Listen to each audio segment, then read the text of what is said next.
Welcome back to second season. Probably a lot of you are wondering, are there those super secret key sessions that I should be doing to get ready for my final big race of the year?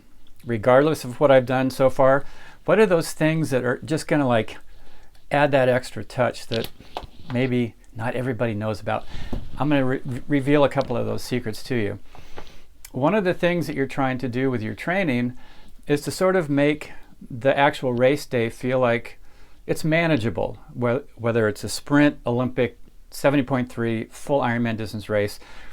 You want to kind of feel like, this is something I've done before, and I've actually done stuff that is maybe a little harder than any one moment in this race. And so that's with that mindset, that's how you can put together a few key workouts, swimming, cycling, and running, that are going to take you beyond anything that you're going to have to do in the race. How do you do that? Well, one thing that you can do is to do a workout that is longer than the distance of your swim, bike, or run in the race that you're targeting. Of course, if you're targeting an Ironman, that doesn't mean running 30 miles, but for sure it might mean swimming farther than 2.4 miles. It might mean doing a bike ride or two that are more than 112 miles. In Olympic distance, for sure, you can do longer than 1,500 meter swim in a workout. That will make it so that when you do the swim, you get out of the water, it's kind of like, oh, it's done already? I used to do several 6,000 yard, 6,000 meter workouts leading into Ironman, which took me way beyond what I would need endurance-wise to be ready to tackle 2.4 miles. When I came out of the water after doing those workouts, it's like, we're done already? Okay, here we go. Let's do the bike ride. Similar with the bike. You can do a little bit longer than your race distance so that on the endurance level, your body gets used to moving on the bike, pedaling longer than you're going to need to do in the race. Overshooting some aspect of the race. Endurance-wise, same with the run. If you're running a 10K in Olympic distance, maybe you do some long runs that are 15K or maybe even 20K. You get the idea.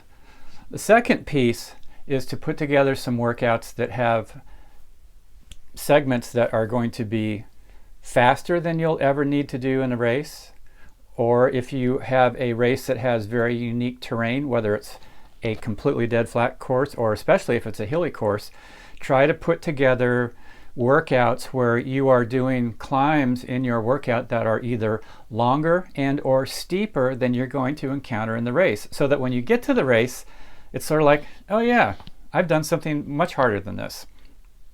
Here's two key workouts that I did getting ready for Kona that followed this philosophy. One of them was to do a bike ride that was much longer than 112 miles. So I was training in Boulder, Colorado. We'd do a 150-mile ride. 75 miles east, turn around, 75 miles straight back. Boring, flat, through the cornfields, no entertainment, training both my mind and my body so that when I got to Kona, 112 miles actually seemed pretty manageable. When I was getting ready for the Nice International Triathlon, I would really focus on doing some hill work that was much steeper than I would ever encounter in Nice, and to find climbs that were much longer than I would encounter in Nice, so that when I got to that race course with that specific unique aspect, it's like, oh, this isn't that hard.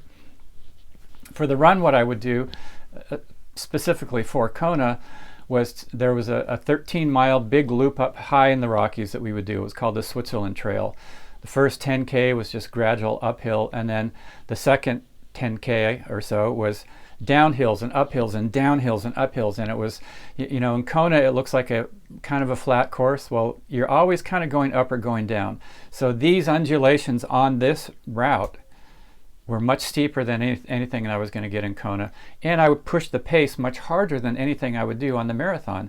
So that when I was in the Ironman+World Championship in Hawaii, that marathon, no matter what pace I was going, I knew that I had done workouts that were on steeper terrain, that were faster than I was running right then.